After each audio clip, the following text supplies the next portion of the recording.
ಶಿವಕುಮಾರ್ ಜೈನ್ ಅವರ ಸಂಪಾದಕತ್ವದಲ್ಲಿ ಜಿಲ್ಲೆಯ ಸಮಗ್ರ ಸುದ್ದಿಗಾಗಿ ಈಶಾನ್ಯ ಮಿತ್ರ ಕನ್ನಡ ದಿನಪತ್ರಿಕೆಯನ್ನು ಓದಿರಿ ಹಾಗೂ ಚಂದಾದಾರರಾಗಿರಿ. ನಮಸ್ಕಾರ ವೀಕ್ಷಕರೇ, ವಾರ್ತೆಗಳ ಪ್ರಾಯೋಜಕರು Raichur's biggest jewel palace. All types of jewelries available in only KTB Jewel Palace. Visit KTB Jewel Palace, Udayanagar, Station Road, Raichur. Bharat furnitures ರಾಯಚೂರಿನಲ್ಲಿ ಮೊಟ್ಟ ಮೊದಲ ಬಾರಿಗೆ 3 ಮಳಿಗೆ ಒಳಗೊಂಡ ಬೃಹತ್ ಆಕಾರದ furniture showroom. CPS complex opposite Shiva Mandir, Patel road, Raichur. ಸಂಪರ್ಕಿಸಿ Paramount Electricals, dealers in all kinds of electricals, goods, fans and LED products. Near Mahavir Chowk, Loharwadi, MG Road, Raichur.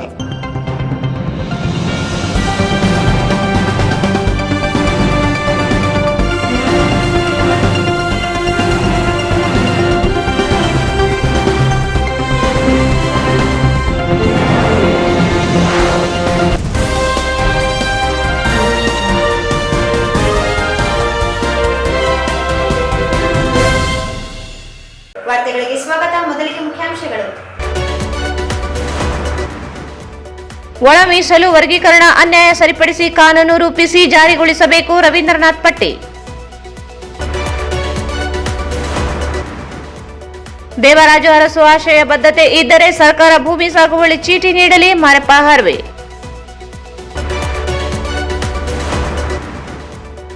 ಇಪ್ಪತ್ನಾಲ್ಕರಂದು ಛಲವಾದಿ ಮಹಾಸಭಾ ಮಹಿಳಾ ಜಿಲ್ಲಾ ಘಟಕದಿಂದ ಪ್ರತಿಭಾ ಪುರಸ್ಕಾರ, ಅರ್ಚನಾ ಸುಂಕಾರೆ. ಆಗಸ್ಟ್ 22ರಿಂದ 31ರವರೆಗೆ ವೀರಶೈವ ಕಲ್ಯಾಣ ಮಂಟಪದಲ್ಲಿ ಸಾಬೂನು ಮೇಳ, ಗಂಗಪ್ಪ. ಗಣೇಶೋತ್ಸವ ಹಿನ್ನೆಲೆಯಲ್ಲಿ ಖಾಸಬಾವಿ ಸ್ವಚ್ಛತಾ ಕಾರ್ಯ ಆರಂಭ, ಮಹಾಪೌರರ ಭೇಟಿ ಪರಿಶೀಲನೆ.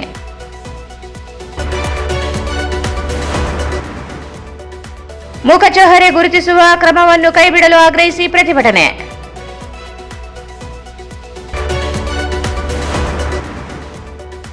ಯೂನಿಯನ್ ಬ್ಯಾಂಕ್ನಲ್ಲಿ ಶಾರ್ಟ್ ಸರ್ಕ್ಯೂಟ್ನಿಂದ ಬೆಂಕಿ ಹೊತ್ತಿಕೊಂಡ ಘಟನೆ.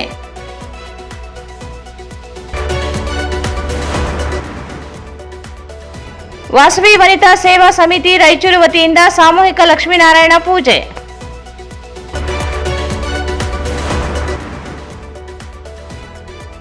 ಒಂದೇ ದಿನ 2 ನವಜಾತ ಶಿಶು ಪತ್ತೆ.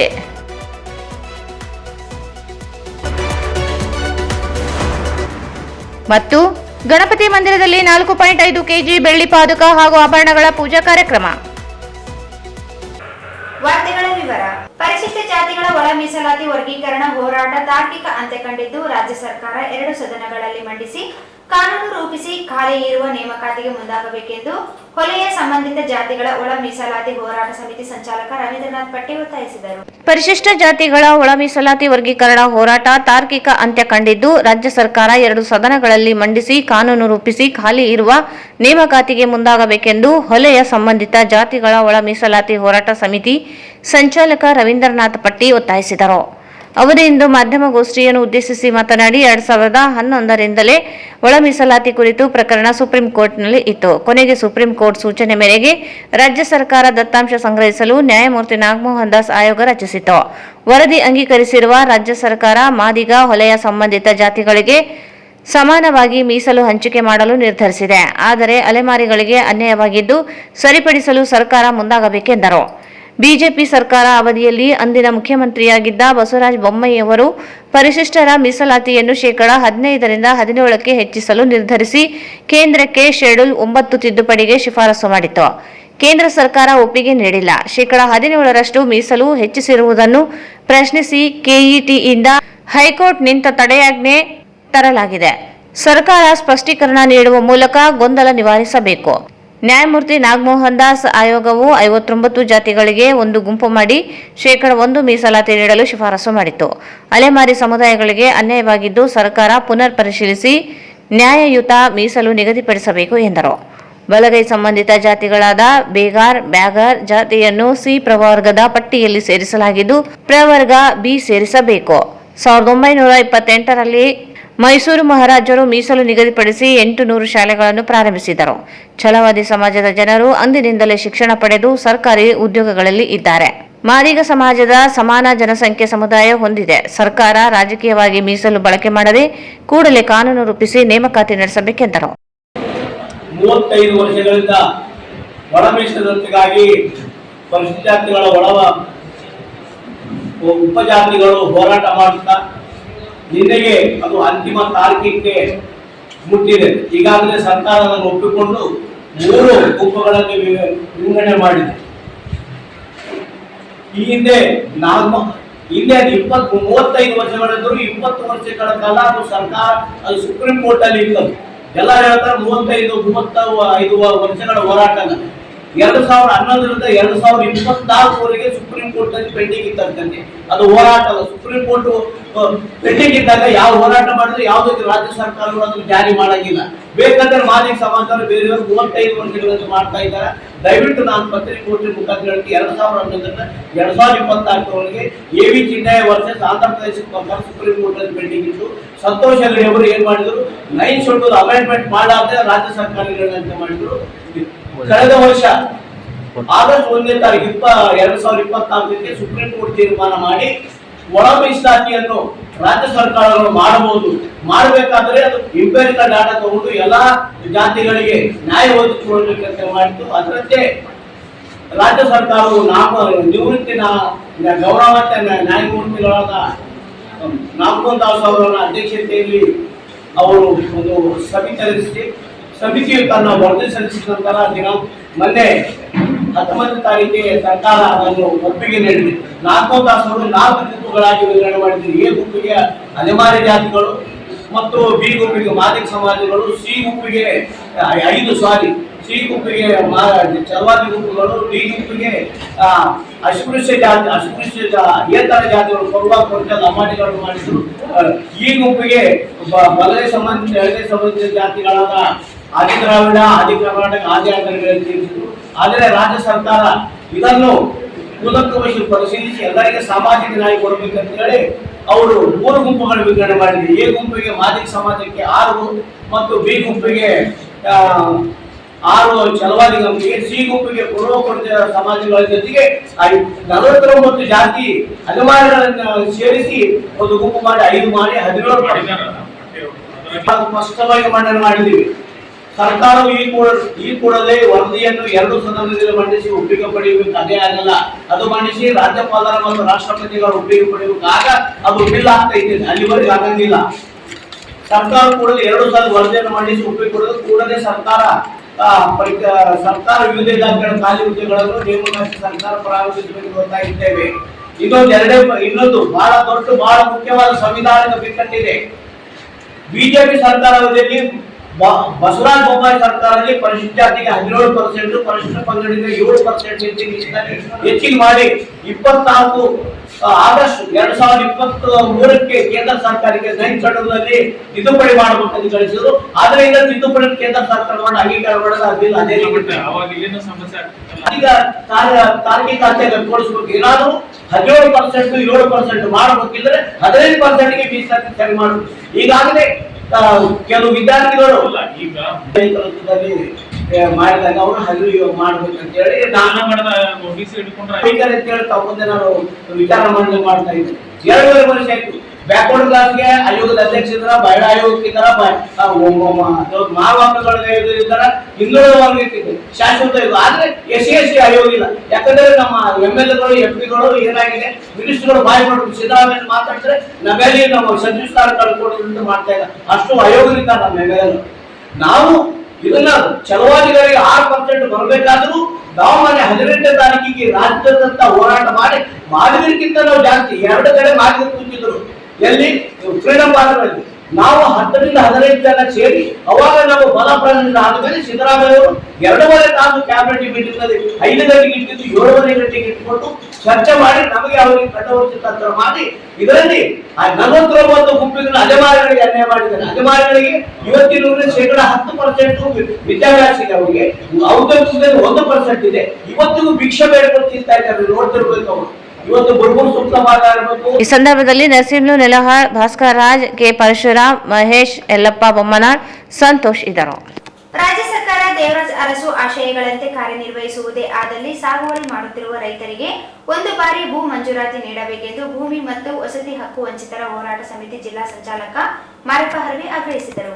ರಾಜ್ಯ ಸರ್ಕಾರ ದೇವರಾಜ ಅರಸು ಆಶಯಗಳಂತೆ ಕಾರ್ಯನಿರ್ವಹಿಸುವುದೇ ಆದಲ್ಲಿ ಸಾಗುವಳಿ ಮಾಡುತ್ತಿರುವ ರೈತರಿಗೆ ಒಂದು ಬಾರಿ ಭೂ ಮಂಜೂರಾತಿ ನೀಡಬೇಕೆಂದು ಭೂಮಿ ಮತ್ತು ವಸತಿ ಹಕ್ಕು ವಂಚಿತರ ಹೋರಾಟ ಸಮಿತಿ ಜಿಲ್ಲಾ ಸಂಚಾಲಕ ಮಾರಪ್ಪ ಹರ್ವಿ ಆಗ್ರಹಿಸಿದರು. ಅವರು ಇಂದು ಮಾಧ್ಯಮಗೋಷ್ಠಿಯನ್ನು ಉದ್ದೇಶಿಸಿ ಮಾತನಾಡಿ, ದೇವರಾಜ ಅರಸು ಇವರ ಆಡಳಿತದಲ್ಲಿಯೇ ಉಳುವವನೇ ಭೂ ಒಡೆಯ ಎಂದು ಘೋಷಿಸಲಾಗಿತ್ತು. ಅಂದು ಭೂಹೀನರಿಗೆ ಭೂಮಿ ದೊರೆಯಲು ಸಾಧ್ಯವಾಯಿತು. ಆದರೆ ಅದೇ ಕಾಂಗ್ರೆಸ್ ಸರ್ಕಾರ ಭೂಮಿಯನ್ನು ಸರ್ಕಾರ ಎಂದು ನಮೂದಿಸಿ ಭೂ ಮಾಲೀಕತ್ವ ಪಡೆದು ಜನರಿಗೆ ಅನ್ಯಾಯ ಮಾಡುತ್ತಿದೆ. ಸರ್ಕಾರ ಕಾರ್ಪೊರೇಟ್ ಕಂಪನಿಗಳಿಗೆ ಯಾವುದನ್ನು ಕೇಳದೆ ಭೂಮಿ ಮಂಜೂರು ಮಾಡುತ್ತಿದೆ. ಸರ್ಕಾರಿ ಭೂಮಿಯನ್ನು ಸಾಗುವಳಿ ಮಾಡಿಕೊಂಡು ಒತ್ತುವರಿ ರಕ್ಷಿಸುವ ಭೂಹೀನರಿಗೆ ಸಾಗುವಳಿ ಚೀಟಿ ನೀಡಲು ಸರ್ಕಾರ ಮುಂದಾಗದೇ ಇರುವುದು ಖಂಡನೀಯವಾಗಿದೆ. ಅಂದು ಭೂ ಮಾಲೀಕರು ಶೋಷಣೆ ಮಾಡಿದರೆ ಇಂದು ಸರ್ಕಾರವೇ ಭೂಮಾಲೀಕನಾಗಿ ಭೂಹೀನರಿಗೆ ನೀಡಲು ಮುಂದಾಗುತ್ತಿಲ್ಲ. ದಲಿತರು, ಅಲೆಮಾರಿಗಳು, ಹಿಂದುಳಿದ ವರ್ಗಗಳ ಜನರು ಅನುಭವಿಸುತ್ತಿರುವ ಸಮಸ್ಯೆ ಒಂದು ಬಾರಿ ಅವಕಾಶ ನೀಡಿ ಭೂಮಿ ಹಂಚಿಕೆ ಮಾಡಬೇಕು. ಫಾರಂ 50, 53, 57 ಅರ್ಜಿದಾರರಿಗೆ ಕಾರಣ ನೀಡಿ ಭೂಮಿ ಮಂಜೂರಾತಿ ನೀಡುತ್ತಿಲ್ಲ. ಆದರೆ ಕೈಗಾರಿಕೆಗಳಿಗೆ ಭೂಮಿಯನ್ನು ಸರ್ಕಾರ ನೀಡುತ್ತಿದೆ. ಸರ್ಕಾರಕ್ಕೆ ದೇವರಾಜ ಅರಸು ಆದರ್ಶವಾಗಿದ್ದರೆ ಕೂಡಲೇ ಭೂಹೀನರಿಗೆ ಭೂಮಿ ಹಂಚಿಕೆ ಮಾಡಬೇಕೆಂದರು.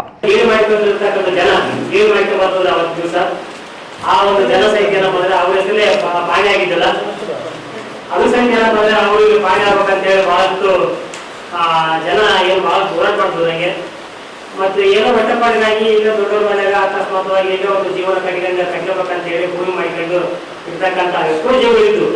ಆ ಜೀವಗಳಿಗೆ ಒಂದು ಜೀವನಕ್ಕೆ ಒಂದು ಆಸರೆ ಕಲಿಸ್ಬೇಕು ಅಂತ ಹೇಳಿ ಅವ್ರಿಗೆ ಒಂದು ಬದುಕಿಗೆ ಒಂದು ಕಲಿಕೆ ಬದುಕು ಕೊಡ್ಬೇಕಂತ ಹೇಳಿ ಆಗಿನ ಒಂದು ನಿಂತುಕೊಂಡು ಅವತ್ತಿನ ಸಂದರ್ಭದಲ್ಲಿ ಏನು ಉಳುವನೆ ಭೂಮಿಯ ಅಂತ ಒಂದು ಕಾನೂನು ಜಾರಿ ಮಾಡಬೇಕಾಗಿತ್ತು ಅವತ್ತು ದಿವಸ.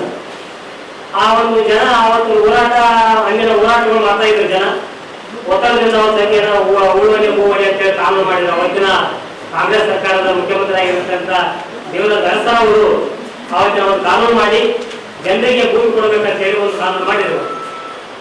ಆದ್ರೆ ಈ ರಾಜ್ಯದಲ್ಲಿ ಏನೋ ಸ್ವಲ್ಪ ಭೂಮಿ ಸಿಕ್ತಿಲ್ಲ ಅಂತ ಹೇಳೋದು, ಸಿಕ್ಕಿದ್ದು ಒಂದು ಕೀರ್ತಿ ಅವರಿಗೆ ಸಲ್ಲಬೇಕಾಗಿದೆ. ಏನಪ್ಪ ಅವತ್ತಿನಿಂದ ಇವತ್ತಿನ ಈಗ ಅಂತ ಒಂದು ದೊಡ್ಡ ಕಾರ್ಯಕ್ರಮಗಳು ಅಂತ ಒಂದು ದೊಡ್ಡದೇನೋ ಇವತ್ತು ಬದಲಾವಣೆ ಆಗಿಲ್ಲ.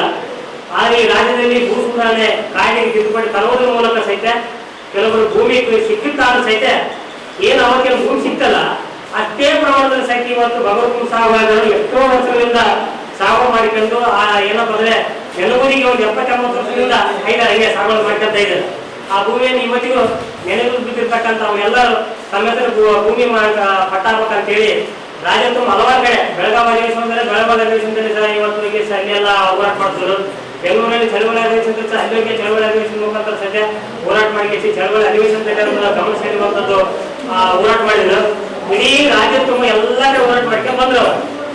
ಆದ್ರೆ ಇವತ್ತಿನ ಮಾಡ್ಕೊಂಡು ಸಹಿತ ಇವತ್ತು ನೋಡಿ ಹೆಂಗೈತೆ ಇವತ್ತಂದ್ರೆ ಅದು ಅವತ್ತಿನ ದಿವಸ ಕಾಲಂ ನಾವು 12ರಲ್ಲಿ ಹೆಸರು ಬರ್ತದ್ದು. ಇವತ್ತು ನೀವೇನು ಏನೋ ಹೋರಾಟ ಮಾಡ್ಕೊಂಡು ಸಹಿತ ಕಾಲಂ ನಾವು 12ರಲ್ಲಿ ಹೆಸರು ಬರ್ತದ್ದು. ಅವತ್ತು ಅವ್ರು ಆಗ್ತಿರ್ತಿತ್ತು. ಹೈಕೋರ್ಟ್ಗೆ ಹೋಗಿದ್ರೆ ಇವತ್ತೇನು ಇಷ್ಟು ದಿನ ಇವೆಲ್ಲ ಮಾಡ್ಕೊಂಬಂದ್ರಲ್ಲ ಅಂತ ಕೋರ್ಟ್ ಕೇಳಕ್ ಆಗ್ತಿರ್ತಿತ್ತು. ಈಗ ಮಧ್ಯ ಮಧ್ಯಕ್ಕೆ ಏನ್ ಮಾಡಿದ್ರೆ ಕಾಲಂ 12 ಹೆಸರು ತೆಗೆದಾಕ್ಬಿಟ್ಟಾರೆ. ಅವ್ರ ಭೂಮಾಲೀಕರು ಅವ್ರು ಆಗಿದ್ರು ಏನು ಸಾಮಾನ್ಯ ಮಾಡಕ್ಕಿಲ್ಲಲ್ಲ, ಅವ್ರೆಲ್ಲರೂ ಭೂಮಾಲೀಕ ಆಗಿದ್ರು, ಭೂಮಿ ಪಟ್ಟ ಆಗಿದ್ರು. ಅರ್ಧಕ್ಕಂದು ಪಟ್ಟ ಅದು ಇನ್ನು ಪೂರ್ವ ಪ್ರಮಾಣದಲ್ಲಿ ಪಟ್ಟ ಅಲ್ಲ, ಅರ್ಧಕ್ಕಂದು ಪಟ್ಟ ಆಗಿದ್ರು. ಆದ್ರೆ ಇವತ್ತೇನ್ ಮಾಡಿಲ್ಲ, ಈ ಜನ ಮುಂದೆ ಕೇಳ್ತದ ಕೋಟಿ ಅನ್ನೋದು ಉದ್ದೇಶ ಇಟ್ಕೊಂಡು ಸರ್ಕಾರದವರು ಈಗ ಭಗವಂತ ಸಾಗುವಳಿ ಒಂದೇ ಸಾಗುವಳಿ ಮಾಡಕ್ಕಾಗಿಲ್ಲ ಕಾನೂನು ವ್ಯವಸ್ಥೆ ಸರ್ಕಾರ ಮಾಡ್ಕೊಂಡಾರೆ. ಇವತ್ತು ಬಡ್ಡಾಗಿದ್ದು ಇಷ್ಟೇ. ಇವತ್ತು ಅವಾಗ ಭೂಮಾಲೀಕರಾಗಿದ್ರು, ಅವ್ರು ಪಟ್ಟ ಇದ್ದರು, ಇವತ್ತು ಸರ್ಕಾರ ಆಗ್ಯಾರ ಬಡ್ಡಿ ಮಾಡ್ಕೊಂಡಾರ ಇವತ್ತು. ಹಾಗಾಗಿ ಈ ಸರ್ಕಾರ ಒಂದು ದೊಡ್ಡ ರೀತಿ ಇರ್ತ ಕೆಲಸ ಮಾಡಕೈತಾರ. ಭೂಮಿಗೆ ಬಡವರಿಗೆ ಭೂಮಿ ಬೇಕಪ್ಪ ಅಂತ ಕೇಳಿದಾಗ 100 ಕಲ್ಯಾಣ ಗೌರ್ಮೆಂಟ್. ಅದೇ ಕಾರ್ಪೊರೇಟ್ ಸೆಕ್ಟರ್ ಭೂಮಿ ಬೇಕಾದ್ರೆ ಅವ್ರು ಎಲ್ಲಿ ಕೇಳ್ತಾರ, ಎಲ್ಲಿ ನೋಡ್ತಾರ, ಎಲ್ಲಿ ಕೇಳ್ತಾರ, 50% ಭೂಮಿ ಕೊಡ್ತಾರ. ಇದ್ರ ಕೇಂದ್ರ ಸರ್ಕಾರ ಕೇಂದ್ರ ಸರ್ಕಾರ ಮುಂದೆ ಹೆಚ್ಚು ಮುಂದೋಗಿಸಿ ಅವ್ರಿಗೆ ರೊಕ್ಕ ಕಟ್ಟಿ ನಿಂತ್ಕಳಿಸಿ ಭೂಮಿ ಕೊಡಕೈತದ. ಇಡೀ ರೈತರ ಒಂದು ಸಮೂಹವನ್ನು ನಾಶ ಮಾಡಕ್ ಮಾಡ್ತದ, ಕಾನೂನುಗಳನ್ನು ಜಾರಿ ಮಾಡಕೋತಾರೆ. ಇವತ್ತು ಈ ತರ ಏನಪ್ಪ ಅಂದ್ರೆ ಇವರಿಗೆ ಯಾವುದೇ ಕಾನೂನು ಅಡ್ಡಿ ಬರೋದಿಲ್ಲ, ಬಡವರು ಕೊಡ್ಬೇಕಾದ್ರೆ ಕಾನೂನು ಅಡ್ಡಿ ಬರ್ತಾರೆ. ಈ ತರ ಏನಪ್ಪ ಅಂದ್ರೆ ಈ ಒಂದು ನೆಪಗಳು ಹೇಳ್ಕೊಂಡ್ಬಿಟ್ಟಪ್ಪ ಅಂದ್ರೆ ಇಲ್ಲಿರ್ತಕ್ಕಂಥ ಜನರಿಗೆ ಏನು ಸಾಮಾನ್ಯ ಮಾಡ್ತಕ್ಕಂಥ ಜನರಿಗೆ ಇವತ್ತು ಮನುಷ್ಯರ ಕಾಯ್ದದ ಏನು ಭೂಮಿ ಸಿಕ್ಕೋದಿಲ್ಲ ಅಂತಕ್ಕಂಥದ್ದು ಒಂದು ಗಂಭೀರ ಚಿಂತನೆಯಲ್ಲಿದ್ದಾರೆ, ಅವರಿಗೆ ಆತಂಕದಲ್ಲಿ ಒಳಗಾಗಿದ್ದಾರೆ. ಹಂಗಾಗಿ ನಾವೇನಪ್ಪ ಅಂದ್ರೆ ಇವತ್ತಿನ ಒಂದು ಪತ್ರಿಕೋಷ್ಠಿಯಲ್ಲಿ ಈ ಒಂದು ಸರ್ಕಾರಕ್ಕೆ ನಾವು ಏನ್ ಕೇಳ್ತಾ ಬಂದ್ರೆ 110ರ ಒಂದು ಏನಪ್ಪ ಅಂದ್ರೆ ದಿವಂಗತ ದೇವರಾಜ್ ಅವರ ಜಯಂತಿಯನ್ನು ಮಾಡ್ತಾರಲ್ಲ, ಸಾಮಾಜಿಕ ನ್ಯಾಯ ಕಲ್ಪಿಸ್ಕೊಡ್ಬೇಕಂತ ಹೇಳಿ ನಾವು ಉದ್ದೇಶ ಇವತ್ತು. ಅದು ಉದ್ದೇಶ ಇರಬೇಕಾಗಿತ್ತು. ನೀವು ಏನು ರಾಜ್ಯದಲ್ಲಿ ಏನು 33 ಲಕ್ಷ ಅರ್ಜಿಗಳು ಬಂದವ ಕೇಳ್ತಾರೆ ಇವತ್ತು ಅವ್ರ ಸರ್ಕಾರದವರು. 33 ಲಕ್ಷದಲ್ಲಿ 10 ಅರ್ಜಿಗಳನ್ನು ಕೊಡುವ 10 ಲಕ್ಷ ಅರ್ಜಿಗಳನ್ನು ಕೊಡ್ಬೇಕಾಗಿತ್ತಲ್ಲ, ಬರೀ 90% ಇವತ್ತು ಇಲ್ಲ ಅಂತ ಇಲ್ಲ ವಜಾ ಮಾಡಿಬಿಟ್ಟಾರೆ. ಇವತ್ತು ಒಂದು ಕಾನೂನು ಮಾಡಿದ್ದಾರೆ. ಇವತ್ತು ಗೈಡನ್ನು ಕೊಡಬಾರ್ದಂತ ಕಾನೂನು ಮಾಡ್ಕೊಂಡಾರ, ಹುಲ್ಲುಗಾರಿ ಕೊಡಬಾರ್ದಂತ ಕಾನೂನು ಮಾಡ್ಕೊಂಡಾರ, ತಮ್ಮದೇ ಕಾನೂನುಗಳು ಇವಲ್ಲ ಸರ್, ಈ ಕೊಡಬಾರ್ದಂತ ಕಾನೂನು ಮಾಡ್ಕೊಂಡಿದ್ರು. ಹಂಗಾಗಿ ಇವತ್ತೇನಂತಂದ್ರೆ ಇದ್ದು ಭೂಮಿಗಳನ್ನ ಇದ್ದು ಭೂಮಿಗಳೇ ಇವತ್ತು ಕೊಡ್ತಾ ಇಲ್ಲ. ಏನ್ ಕೊಡ್ಬೇಕಾಯ್ತು ಕೊಡಬಾರ್ದು. ಇವತ್ತು ಕಂದಾಯ ಕನ್ನಡ ಸರ್ಕಾರ ಕೊಡ್ಬೇಕಾಯ್ತು ಎಲ್ಲ ಕೊಟ್ಟಿಲ್ಲ ಇವತ್ತು. ಹಾಗಾಗಿ ಇನ್ನು ನೋಡಿ ಎಂತ ಈ ಪರಿಸ್ಥಿತಿ, ಅವರು ಏನು ಜನ ಏನು ಅವತ್ತು ದಿವಸ ಭೂಮಿಯಲ್ಲಿ ಇದ್ದಕ್ಕೆ ಭೂ ಸುಧಾರಣೆ ಕಾರ್ಯ ಕಿತ್ಕೊಳ್ತಾರೆ, ಭೂಮಿ ಕೊಟ್ಟವತ್ತು ದೇವರಾಜ ಆಳ್ಸವರು. ಈ ಸಂದರ್ಭದಲ್ಲಿ ವೀರೇಶ್ ಗಣದಿನಿ, ಮಾರಮ್ಮ, ನಾರಾಯಣಸ್ವಾಮಿ, ಆಂಜನೇಯ ಕುರುಬದೊಡ್ಡಿ, ಶಿವರಾಜ್ ಪುರ್ತಿಪ್ಲಿ, ಈರಪ್ಪ ಇದ್ದರು. ಛಲವಾದಿ ಮಹಾಸಭಾ ಮಹಿಳಾ ಘಟಕದಿಂದ ಆಗಸ್ಟ್ 24ರಂದು ನಗರದ ಪಂಡಿತ್ ಸಿದ್ದರಾಮ ಜಂಬಲ್ದಿನ್ನಿ ರಂಗಮಂದಿರದಲ್ಲಿ ಎಸ್ಎಸ್ಎಲ್ಸಿ, ಪಿಯುಸಿ ಹಾಗೂ ಸ್ನಾತಕೋತ್ತರ ವಿದ್ಯಾರ್ಥಿಗಳಿಗೆ ಪ್ರತಿಭಾ ಪುರಸ್ಕಾರ ಬೆಳಗ್ಗೆ 10 ಗಂಟೆಗೆ ಆಯೋಜಿಸಲಾಗಿದೆ ಎಂದು ಮಹಾಸಭಾ ಜಿಲ್ಲಾಧ್ಯಕ್ಷ ಅರ್ಚನಾ ಸುಂಕಾರಿ ಹೇಳಿದರು. ಛಲವಾದಿ ಮಹಾಸಭಾ ಮಹಿಳಾ ಘಟಕದಿಂದ ಆಗಸ್ಟ್ 24ರಂದು ನಗರದ ಪಂಡಿತ್ ಸಿದ್ದರಾಮ ಜಂಬಲ್ದಿನ್ನಿ ರಂಗಮಂದಿರದಲ್ಲಿ ಎಸ್ಎಸ್ಎಲ್ಸಿ, ಪಿಯುಸಿ ಹಾಗೂ ಸ್ನಾತಕೋತ್ತರ ವಿದ್ಯಾರ್ಥಿಗಳಿಗೆ ಪ್ರತಿಭಾ ಪುರಸ್ಕಾರ ಬೆಳಗ್ಗೆ 10 ಗಂಟೆಗೆ ಆಯೋಜಿಸಲಾಗಿದೆ ಎಂದು ಮಹಾಸಭಾ ಜಿಲ್ಲಾಧ್ಯಕ್ಷ ಅರ್ಚನಾ ಸುಂಕಾರಿ ಹೇಳಿದರು. ಅವರು ಇಂದು ಮಾಧ್ಯಮಗೋಷ್ಠಿಯನ್ನು ಉದ್ದೇಶಿಸಿ ಮಾತನಾಡಿ, ಸುಮಾರು 200 ವಿದ್ಯಾರ್ಥಿಗಳಿಗೆ ಪ್ರತಿಭಾ ಪುರಸ್ಕಾರ ನೀಡಲಾಗುತ್ತದೆ. ಕಾರ್ಯಕ್ರಮದ ಸಾನ್ನಿಧ್ಯವನ್ನು ಮೈಸೂರಿನ ಶ್ರೀ ಉರಿಲಿಂಗ ಪೆದ್ದಿ ಮಹಾಸಂಸ್ಥಾನದ ಶ್ರೀ ಜ್ಞಾನ ಪ್ರಕಾಶ ಮಹಾಸ್ವಾಮೀಜಿ, ಬೀದರ್ ಬುದ್ಧ ವಿಹಾರದ ಪೂಜ್ಯ ದಮ್ಮದೀಪ ಬಂತೇಜಿ ವಹಿಸಲಿದ್ದಾರೆ. ಕಾರ್ಯಕ್ರಮವನ್ನು ಸಮಾಜ ಕಲ್ಯಾಣ ಸಚಿವ ಡಾಕ್ಟರ್ ಎಚ್.ಸಿ. ಮಹದೇವಪ್ಪ ಉದ್ಘಾಟಿಸಲಿದ್ದಾರೆ. ಸಣ್ಣ ನೀರಾವರಿ ಸಚಿವ ಎನ್.ಎಸ್. ಬೋಸರಾಜ್ ಜ್ಯೋತಿ ಬೆಳೆಸಲಿದ್ದಾರೆ. ಛಲವಾದಿ ಮಹಾಸಭಾದ ರಾಜ್ಯಾಧ್ಯಕ್ಷ ಸಿದ್ದಯ್ಯ, ಮಹಿಳಾ ಮಹಾಸಭಾದ ಅಧ್ಯಕ್ಷೆ ಈರಮ್ಮ, ಲಲಿತಾ ಆರೋಲಿಕರ್ ಆಗಮಿಸಲಿದ್ದಾರೆ. ಗೌರವ ಅತಿಥಿಗಳಾಗಿ ಕೊಳೆಗೇರಿ ಅಭಿವೃದ್ಧಿ ಮಂಡಳಿ ಅಧ್ಯಕ್ಷ ಪ್ರಸಾದ್ ಅಬ್ಬಯ್ಯ, ಮುಖ್ಯ ಅತಿಥಿಗಳಾಗಿ ಶಾಸಕ ದದ್ದಲ್ ಬಸನಗೌಡ, ಸಂಸದ G. Kumar Nayak, doctor Shivraj Patil, A. Vasanthakumar, Karema Nayak, ಮಹಾಪೌರರಾದ ನರಸಮ್ಮ ನರಸಿಂಹಮಾಡಗಿರಿ, ಮೊಹಮ್ಮದ್ ಶಾಲಂ, ಆರ್ಡಿ ಅಧ್ಯಕ್ಷ ರಾಜಶೇಖರ್ ರಾಮಸ್ವಾಮಿ, ಉಪ ಮಹಾಪೌರರಾದ ಸಾಜಿದ್ ಸಮೀರ್, ಮಲ್ಲೇಶ್ ಕೊಲಮಿ, ಮಲ್ಲೇಶಪ್ಪ ಹುನಗುಂದಾಕರ್, ನರಸಿಂಹಲು ಮರ್ಚಠಾಳ್, ರವೀಂದ್ರನಾಥ್ ಪಟ್ಟಿ, ಜಗನ್ನಾಥ್ ಸುಂಕಾರಿ, ಬಿ. ರಮೇಶ್, ರವಿಕುಮಾರ್ ರಾಂಪುರ್ ಸೇರಿದಂತೆ ನಗರದ ವೈದ್ಯರು, ವಕೀಲರು ಸೇರಿ ಅನೇಕರು ಭಾಗವಹಿಸಲಿದ್ದಾರೆ ಎಂದರು. ಪರಮ ಪೂಜ್ಯ ಶ್ರೀ ಜ್ಞಾನ ಪ್ರಕಾಶ್ ಸ್ವಾಮೀಜಿ ಅವರು, ಶ್ರೀ ಪೂಜ್ಯ ದಮ್ಮದೀಪ ಬಂತೇಜಿ ಅವರು, ಉದ್ಘಾಟಕರಾಗಿ ಸನ್ಮಾನ್ಯ ಡಾಕ್ಟರ್ ಎಚ್.ಸಿ. ಮಹದೇವಪ್ಪ, ಸಮಾಜ ಕಲ್ಯಾಣ ಇಲಾಖೆ, ಜ್ಯೋತಿ ಬೆಳಗಿಸುವವರು ಸನ್ಮಾನ್ಯ ಶ್ರೀ ಎನ್.ಎಸ್. ಬೋಸರಾಜು, ಸಣ್ಣ ನೀರಾವರಿ ಇಲಾಖೆ, ಡಾಕ್ಟರ್ ಬಿ.ಆರ್. ಅಂಬೇಡ್ಕರ್ ಅವರ ಭಾವಚಿತ್ರಕ್ಕೆ ಪುಷ್ಪಾರ್ಚನೆ, ಸನ್ಮಾನ್ಯ ಶ್ರೀ ಸಿದ್ದಯ್ಯ ನಿವೃತ್ತಿ ರಾಜ್ಯಾಧ್ಯಕ್ಷರು, ಶ್ರೀಮತಿ ಈರಮ್ಮ ರಾಜ್ಯಾಧ್ಯಕ್ಷರು, ಮಹಿಳಾ ರಾಜ್ಯ ಛಲವಾದಿ ಮಹಾಸಭಾ ಮಹಿಳಾ ಸಮಿತಿ, ಶ್ರೀಮತಿ ಲಲಿತಾ ಆರೋಲಿಕರ್ ಸಂಘಟನಾ ಕಾರ್ಯದರ್ಶಿ, ಅಧ್ಯಕ್ಷತೆಯಾಗಿ ಶ್ರೀಮತಿ ಅರ್ಚನಾ ತಾಯಪ್ಪ ಸುಂಕಾರಿ, ಗೌರವ ಅತಿಥಿಗಳಾಗಿ ಸನ್ಮಾನ್ಯ ಶ್ರೀ ಪ್ರಸಾದ್ ಅಬ್ಬಯ್ಯ, ಶಾಸಕರು ಹುಬ್ಬಳ್ಳಿ ಧಾರವಾಡ, ಮುಖ್ಯ ಅತಿಥಿಗಳಾಗಿ ಸನ್ಮಾನ್ಯ ಶ್ರೀ ದದ್ದಲ್ ಬಸನಗೌಡ, ಶಾಸಕರು ರಾಯಚೂರು, ಮುಖ್ಯ ಅತಿಥಿಗಳಾಗಿ ಸನ್ಮಾನ್ಯ ಶ್ರೀ ಜಿ. ಕುಮಾರ್ ನಾಯಕ್, ಸಂಸದರು, ಸನ್ಮಾನ್ಯ ಶ್ರೀ ಡಾಕ್ಟರ್ ಶಿವರಾಜ್ ಪಟೇಲ್, ಶಾಸಕರು ರಾಯಚೂರು ನಗರ, ಸನ್ಮಾನ್ಯ ಶ್ರೀ ಎಂ. ವಸಂತಕುಮಾರ್, ವಿಧಾನಸಭಾ ಪರಿಷತ್ ಸದಸ್ಯರು, ಸನ್ಮಾನ್ಯ ಶ್ರೀ ಕರೆಮಾಜಿ ನಾಯಕ್, ಶಾಸಕರು ದೇವದುರ್ಗ, ಸನ್ಮಾನ್ಯ ಶ್ರೀಮತಿ ನರಸಮ್ಮ ನರಸಿಂಹಲು ಮಾಡಗೇರಿ, ಮಹಾಪೌರರು ಮಹಾನಗರ ಪಾಲಿಕೆ, ಸನ್ಮಾನ್ಯ ಶ್ರೀ ಮೊಹಮ್ಮದ್ ಶಾಲಂ, ನಗರ ಕ್ಷೇತ್ರ ರಚಿತಾ ಅಭ್ಯರ್ಥಿ, ಸನ್ಮಾನ್ಯ ಶ್ರೀ ರಾಜಶೇಖರ್ ರಾಮಸ್ವಾಮಿ ಅವರು, ಅಧ್ಯಕ್ಷರು ನಗರಾಭಿವೃದ್ಧಿ, ಸನ್ಮಾನ್ಯ ಸಾಜಿದ್ ಸಮೀರ್, ಉಪಪೌರರು ಮಹಾನಗರ ಪಾಲಿಕೆ, ಶ್ರೀ ಎಸ್. ಮಲ್ಲೇಶ್ ಕೊಲಿಮಿ, ಆಡಳಿತ ಮಂಡಳಿ, ಕೃಷಿ ವಿಜ್ಞಾನ ವಿಶ್ವವಿದ್ಯಾಲಯ ರಾಯಚೂರು, ಶ್ರೀ ಶಿವರಾಜ್ ಜಾನೇಕರ್, ಜಿಲ್ಲಾಧ್ಯಕ್ಷರು ಕರ್ನಾಟಕ ರಾಜ್ಯ ಛಲವಾದಿ ಮಹಾಸಭಾ, ಶ್ರೀ ಮಲ್ಲೇಶ್ ಅನಿರುದ್ಧವಾದ್ ಬ್ರಹ್ಮಚಾರಿ, ಶ್ರೀ ನರಸಿಂಹಲು ಮರ್ಚಟಾಳ್ ಬ್ರಹ್ಮಚಾರಿ, ಶ್ರೀ ರವೀಂದ್ರನಾಥ್ ಪಟ್ಟಿ, ರಾಜ್ಯ ಹಿರಿಯ ಮುಖಂಡರು, ಶ್ರೀ ಜಗನ್ನಾಥ್ ಸುಂಕಾರಿ, ಸಮಾಜ ಹಿರಿಯ ಮುಖಂಡರು ಶ್ರೀ ವಿ ರಮೇಶ್ ಸದಸ್ಯರು ಮಹಾನಗರ ಪಾಲಿಕೆ, ಶ್ರೀ ಆರ್ ರವಿಕುಮಾರ್ ಅಧ್ಯಕ್ಷರು ಸಿದ್ಧಾರ್ಥ ಹೀಗೆ ಮುಂತಾದ ಗಣ್ಯರು ಕಾರ್ಯಕ್ರಮಕ್ಕೆ ಆಗಮಿಸಲಿದ್ದಾರೆ. ಈ ಸಂದರ್ಭದಲ್ಲಿ ನಾಗರತ್ನ, ಪ್ರಿಯದರ್ಶಿನಿ, ನಂದಿನಿ, ಸುಜಾತ, ಸಾವಿತ್ರಿ ಉಪಸ್ಥಿತರಿದ್ದರು. ಕರ್ನಾಟಕ ಸಾಬೂನು ಮತ್ತು ಮಾರ್ಜಕ ನಿಯಮಿತದಿಂದ ಆಗಸ್ಟ್ 22ರಿಂದ 31ರವರೆಗೆ ನಗರದ ವೀರಶೈವ ಕಲ್ಯಾಣ ಮಂಟಪದಲ್ಲಿ ಸೋಪ್ ಮೇಳ ಆಯೋಜಿಸಲಾಗಿದೆ ಎಂದು ಸಂಸ್ಥೆಯ ಮಾರುಕಟ್ಟೆ ಅಧಿಕಾರಿ ಗಂಗಪ್ಪ ಹೇಳಿದರು. ಕರ್ನಾಟಕ ಸಾಬೂನು ಮತ್ತು ಸಾರ್ವಜನಿಕ ನಿಯಮಿತದಿಂದ ಆಗಸ್ಟ್ 22ರಿಂದ 31ರವರೆಗೆ ನಗರದ ವೀರಶೈವ ಕಲ್ಯಾಣ ಮಂಟಪದಲ್ಲಿ ಸೋಪ್ ಮೇಳ ಆಯೋಜಿಸಲಾಗಿದೆ ಎಂದು ಸಂಸ್ಥೆಯ ಮಾರುಕಟ್ಟೆ ಅಧಿಕಾರಿ ಗಂಗಪ್ಪ ಹೇಳಿದರು. ಅವರು ಇಂದು ಮಾಧ್ಯಮಗೋಷ್ಠಿಯನ್ನು ಉದ್ದೇಶಿಸಿ ಮಾತನಾಡಿ, ಮೈಸೂರು ಸ್ಯಾಂಡಲ್ ಸೋಪ್ ಹೆಸರಿನಿಂದ ನಾಡಿನಾದ್ಯಂತ ಖ್ಯಾತಿ ಪಡೆದಿದೆ. ಉತ್ಕೃಷ್ಟ ದರ್ಜೆ ಉನ್ನತಗಳ ಪ್ರದರ್ಶನ ಮತ್ತು ಉತ್ಪನ್ನಗಳ ಪ್ರದರ್ಶನ ಮತ್ತು ಮಾರಾಟ ಮೇಳ ನಡೆಯಲಿದೆ. ರಿಯಾಯಿತಿ ದರದಲ್ಲಿ ವಸ್ತುಗಳ ಖರೀದಿಗೆ ಅವಕಾಶವಿದೆ.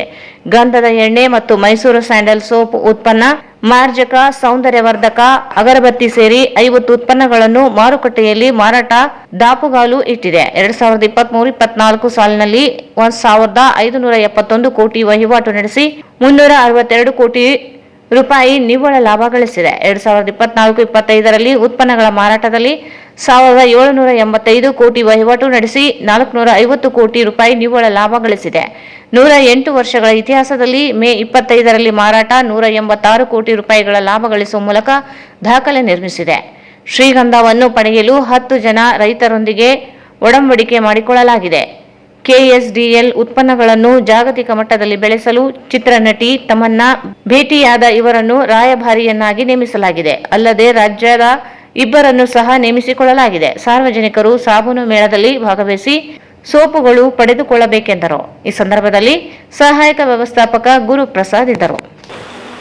ನಾಳೆ ಅಂದರೆ ದಿನಾಂಕ 22/8/2025ರಿಂದ 31/8/2025ರವರೆಗೆ ಜಿಲ್ಲಾ ವೀರಶೈವ ಲಿಂಗಾಯತ ಸಮಾಜಭವನ ರಾಯಚೂರು ಇಲ್ಲಿ ಸಾಬೂನು ಮೇಳವನ್ನು ಆಯೋಜಿಸಲಾಗಿದೆ.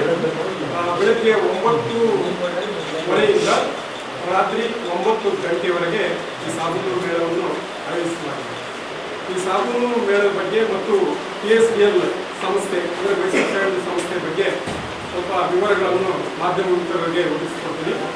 ನಮ್ಮ ಸಂಸ್ಥೆಯು 1916ರಲ್ಲಿ ಅಂದಿನ ಮಹಾರಾಜರಾಗಿರ್ತಕ್ಕಂಥ ಶ್ರೀ ನಾಲ್ವಡಿ ಕೃಷ್ಣರಾಜ ಒಡೆಯರು ಮತ್ತು ಅಂದಿನ ದಿವಾನರಾಗಿರ್ತಕ್ಕಂಥ ಸರ್ ಎಂ ವಿಶ್ವೇಶ್ವರಯ್ಯ ಅವರು ಮತ್ತು ಅಂದಿನ ಕೆಮಿಕಲ್ ಇಂಜಿನಿಯರ್ ಆಗಿರ್ತಕ್ಕಂಥ SC ಶಾಸ್ತ್ರಿಯವರ ನೇತೃತ್ವದಲ್ಲಿ ಈ ಒಂದು ಸಂಸ್ಥೆ ಆರಂಭವಾಗುತ್ತೆ. ಮತ್ತು 1980ರಲ್ಲಿ ಇದಕ್ಕೆ ಕಂಪನಿ ಅಡಿಯಲ್ಲಿ KSDL ಅಂತಕ್ಕಂಥ Karnataka soaps and detergent limited ಅಂತಕ್ಕಂಥ ಒಂದು ಸಂಸ್ಥೆಯಾಗಿ ಪರಿವರ್ತನೆ ಆಗುತ್ತೆ. ಇದು ನಮ್ಮ ಸಂಸ್ಥೆಯು ಅತ್ಯಂತ ಉತ್ಕೃಷ್ಟ ಮತ್ತು ಶ್ರೇಷ್ಠ ಗುಣಮಟ್ಟದ ಸಾಬೂನುಗಳನ್ನು, ಮೈ ಸಾಬೂನುಗಳನ್ನು ಮತ್ತು ಬಟ್ಟೆ ಸಾಬೂನುಗಳನ್ನು ಹಾಗೂ ಸೌಂದರ್ಯ ವರ್ಧಕಗಳನ್ನು ತಯಾರಿಸುವ ಶ್ರೇಷ್ಠ ಗುಣಮಟ್ಟದ ಸಂಸ್ಥೆಯಾಗಿರುತ್ತದೆ. ಈ ಒಂದು ಸಂಸ್ಥೆಗೆ ಕಳೆದ 2 ವರ್ಷಗಳಿಂದ ಮಾನ್ಯ ಶ್ರೀ MB ಪಾಟೀಲ್ ಸಾಹೇಬ್ ಅವರ ನೇತೃತ್ವದಲ್ಲಿ ಮಾನ್ಯ ಬೃಹತ್ ಮತ್ತು ಮಧ್ಯಮ ಕೈಗಾರಿಕಾ ಸಚಿವರು ಹಾಗೂ ಮಾನ್ಯ ಅಧ್ಯಕ್ಷರಾಗಿರ್ತಕ್ಕಂಥ ಶ್ರೀ ಅಪ್ಪಾಜಿ ನಾಡಗೌಡ ಅವರು KSDL ಅಧ್ಯಕ್ಷರು ಮತ್ತು ಉದಯ ಬಿಯಾಳ ಮಾನ್ಯ ಶಾಸಕರು ಹಾಗೂ ಡಾಕ್ಟರ್ ಪ್ರಶಾಂತ್ ಅವರು MD ಅವರು ಈ ಒಂದು ಸಂಸ್ಥೆಯ ಮ್ಯಾನೇಜಿಂಗ್ ಡೈರೆಕ್ಟರ್ ಅವರು ಈ ಒಂದು ಸಂಸ್ಥೆಯನ್ನು ಇತ್ತೀಚಿನ ವರ್ಷಗಳಲ್ಲಿ ಅತ್ಯಂತ ಉನ್ನತ ಮಟ್ಟಕ್ಕೆ ತೆಗೆದುಕೊಂಡು ಹೋಗ್ತಾ ಇದ್ದಾರೆ. ನಮ್ಮ ಸಂಸ್ಥೆಯು 2010, 2017, 2019ರಲ್ಲಿ ಸನ್ಮಾನ್ಯ ಮುಖ್ಯಮಂತ್ರಿಗಳ ಅವಾರ್ಡ್ ಪ್ರಶಸ್ತಿಯನ್ನು ಕೂಡ ಪಡ್ಕೊಂಡಿದೆ. ಮತ್ತು ನಮ್ಮ ಸಂಸ್ಥೆಯು 50 ಬಗೆಯ ಅತ್ಯುತ್ತಮ ಶ್ರೇಷ್ಠ ಗುಣಮಟ್ಟದ ನಂಬರ್ 1 ಕ್ವಾಲಿಟಿ ಇರ್ತಕ್ಕಂಥ ಅತ್ಯುತ್ತಮ ಉತ್ಪನ್ನಗಳನ್ನು ಗ್ರಾಹಕ ಬಳಿಗೆಯ ಗ್ರಾಹಕ ಸ್ನೇಹಿ ಉತ್ಪನ್ನಗಳನ್ನು ನಮ್ಮ ಸಂಸ್ಥೆಯು ತಯಾರಿಸುತ್ತದೆ. ಮತ್ತು ನಮ್ಮ ಸಂಸ್ಥೆಯು 6 ಮಾರುಕಟ್ಟೆ ಜಾಲಗಳನ್ನು ರಾಷ್ಟ್ರಾದ್ಯಂತ 6 ಮಾರುಕಟ್ಟೆ ಜಾಲಗಳನ್ನು ಹೊಂದಿದೆ ಮತ್ತು 25ಕ್ಕಿಂತಲೂ ಹೆಚ್ಚು ರಾಷ್ಟ್ರಗಳಿಗೆ ರಫ್ತುಗಳನ್ನು ಕೂಡ ನಮ್ಮ ಸಂಸ್ಥೆ ಮಾಡ್ತಾ ಇದೆ. ಸೊ ನಮ್ಮ ಸಂಸ್ಥೆಯು ಸುಮಾರು 108 ವರ್ಷಗಳ ಐತಿಹಾಸಿಕ ಪೌರಾಣಿಕ ಒಂದು ಇತಿಹಾಸವನ್ನು ಮತ್ತು ಸೌಂದರ್ಯವರ್ಧಕಗಳನ್ನು ಮತ್ತು ಆಯುರ್ವೇದಿಕ ಗುಣಗಳನ್ನು ಅಂಶಗಳ ಉಳ್ಳ ಸೋಪುಗಳನ್ನು ತಯಾರಿಸತಕ್ಕಂಥ ಸಂಸ್ಥೆ. ಮತ್ತು ಇದು ISO ಗುಣಮಟ್ಟ ಹೊಂದಿರತಕ್ಕಂಥ ಪ್ರಮಾಣ ಪತ್ರಗಳನ್ನು ಕೂಡ ಪಡೆದಿದೆ ಮತ್ತು ಜಿಯೋಗ್ರಾಫಿಕಲ್ ಭೌಗೋಳಿಕ ಸೂಚಿಯನ್ನು ಕೂಡ ಇದು ಪಡ್ಕೊಂಡಿದೆ. ಅಂದರೆ ಈ ಒಂದು ಮೈಸೂರು ಭಾಗ ಮತ್ತು ಕೇರಳ ಬ್ರಹ್ಮ ಸಂಸ್ಥೆ ಸೋಪಲ್ಲಿ ವೈಜ್ಞಾನಿಕವಾಗಿ 80ರಷ್ಟು ಒಂದು ತೇವಾಂಶವನ್ನು ಹೊಂದಿರತಕ್ಕಂಥ ಏಕೈಕ ಸೋಪ್, ವರ್ಲ್ಡಲ್ಲೇ ಏಕೈಕ ಸೋಪ್ ಅಂತ ಹೇಳ್ಬೋದು ಅದು ಮೈಸೂರು ಸ್ಯಾಂಡಲ್ ಸೋಪು ಅಂತ.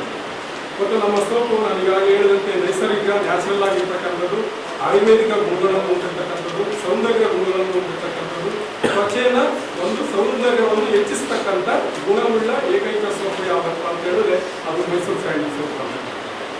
ತಾವು ಈಗಾಗಲೇ ನೋಡಿರ್ಬೋದು, ನಮ್ಮಲ್ಲಿ ಸುಮಾರು 50 ಬಗೆಯ ವಿವಿಧ ಬಗೆಯ ಸೋಪುಗಳಿದ್ದಾವೆ. ಅದರಲ್ಲಿ ಮೈಸೂರು ಸ್ಯಾಂಡಲ್ 75 ಗ್ರಾಮ್ಸ್ ಅಂತಕ್ಕಂಥದ್ದು, ಮೈಸೂರು ಸ್ಯಾಂಡಲ್ 150 ಗ್ರಾಮ್ ಅಂತಕ್ಕಂಥದ್ದು, ಮೈಸೂರು ಸ್ಯಾಂಡಲ್ ಗೋಲ್ಡ್ 150 ಗ್ರಾಮ್ ಅಂತಕ್ಕಂಥದ್ದು, ಮೈಸೂರು ಸ್ಯಾಂಡಲ್ 125 ಗ್ರಾಮ್ ಅಂತಕ್ಕಂಥದ್ದು. ಅದಲ್ಲದೆ ವಿವಿಧ ಬಗೆಯ 11 ಬಗೆಯ ಅಗರಬತ್ತಿಗಳನ್ನು ನಾವು ಬಿಟ್ಟಿದ್ದೀವಿ. ಸೊ ಅದರಲ್ಲಿ ಮಲ್ಲಿಕ, ರೋಸು, ನಾಗ ಚಂಪಾ, ಫಾರೆಸ್ಟ್ ಅಂತಕ್ಕಂಥ ಅತ್ಯಂತ ಶ್ರೇಷ್ಠ ಮಟ್ಟದ ಗುಣಮಟ್ಟವುಳ್ಳ ಫ್ರಾಗ್ರೆನ್ಸ್ ಈ ಒಂದು ಸುವಾಸನೆ ಭರಿತವಾಗಿರ್ತಕ್ಕಂಥ ಒಂದು ಅಗರಬತ್ತಿಗಳನ್ನು ಮತ್ತು ಧೂಪುಗಳನ್ನು ನಾವು ಮಾರುಕಟ್ಟೆಗೆ ಬಿಟ್ಟು ನಮ್ಮ ಸಾರ್ವಜನಿಕರಿಗೆ ಸ್ನೇಹಿಯಾಗಿ ಬಳಸಲು ನಾವು ನೋಡ್ತಾ ಇದ್ದೀವಿ ಮತ್ತು ಮಾರುಕಟ್ಟೆಯಲ್ಲಿ ಅತಿ ಹೆಚ್ಚು ಮಾರಾಟ ಆಗಿರ್ತಕ್ಕಂಥದ್ದನ್ನು ನಾವು ನೋಡ್ತಾ ಇದ್ದೀವಿ. ಇದಲ್ಲದೆ ನಮ್ಮಲ್ಲಿ ಹಲವು ಬಗೆಯ ವಾಷಿಂಗ್ ಸೋಪ್ಸು ಮತ್ತು ಫೇಸ್ ವಾಶು, ಕ್ಲೀನ್ ಹಾಲು, ಬ್ರಷ್ ಹಾಲು ಮತ್ತು ಪಾಯಿಂಟ್ ಲಿಕ್ವಿಡ್ ಸೋಪು, ಬೇಬಿ ಸಾಬೂನುಗಳು, ಹ್ಯಾಂಡ್ ವಾಶು, ಹರ್ಬಲ್ ಸ್ಯಾಂಡ್. ಈಗ ಜಾಹೀರಾತು. Raichur's biggest jewel palace. All types of jewelries available in only KTB Jewel Palace. 916 Allmark Gold Jewelries available. ವಿಶೇಷವಾಗಿ ಬಂಗಾರದ ಆಭರಣಗಳಾದ ನಮ್ಮಲ್ಲಿ ಫ್ಯಾನ್ಸಿ ಇಯರಿಂಗ್ಸ್, ಫ್ಯಾನ್ಸಿ ನೆಕ್ಲೆಸ್, ಮಾಂಗಲ್ಯ ಮತ್ತು ಬಳೆಗಳು ಇನ್ನೂ ಅನೇಕ ತರಹದ ಆಭರಣಗಳು ದೊರೆಯುತ್ತವೆ. ಬೆಳ್ಳಿಯ ಆಭರಣಗಳಾದ ಕಾಲುಂಗುರ, ಕಾಲುಗೆಜೆ, ಬೆಳ್ಳಿಯ ಪೂಜಾ ಐಟಮ್ಸ್, ವಿವಿಧ ರೀತಿಯ ಆರ್ಟಿಕಲ್ಸ್ ದೊರೆಯುತ್ತವೆ. ರಾಯಚೂರಿನಲ್ಲಿ ಮೊಟ್ಟ ಮೊದಲ ಬಾರಿಗೆ ಯುವಕರಿಗಾಗಿಯೇ ಬ್ರಾಸ್ಲೆಟ್ಸ್, ಚೈನ್ಸ್, ಉಂಗುರಗಳು, ಇನ್ನೂ ಅನೇಕ ರೀತಿಯ ಡಿಸೈನ್ಸ್ ಆಭರಣಗಳು ದೊರೆಯುತ್ತವೆ.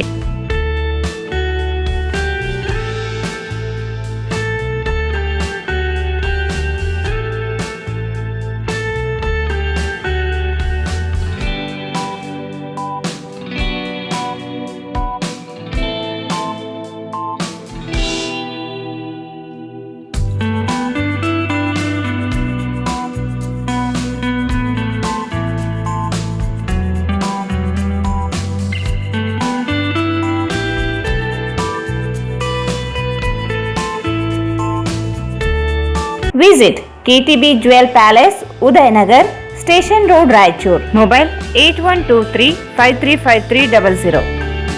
ಭಾರತ್ ಫರ್ನಿಚರ್ಸ್ ರಾಯಚೂರಿನಲ್ಲಿ ಮೊಟ್ಟ ಮೊದಲ ಬಾರಿಗೆ 3 ಮಳಿಗೆ ಒಳಗೊಂಡ ಬೃಹತ್ ಆಕಾರದ furniture showroom. We have a office house, old and all types of furnitures. Dealers in wooden cot, dining table, sofa set, dressing table, computer table, tea tables, office chairs, steel almirah, wardrobe, TV stands, glassware items, sleepwell products, Dandro cello chairs, Supreme sofa set, Doco set furnitures, Sri Steel furnitures.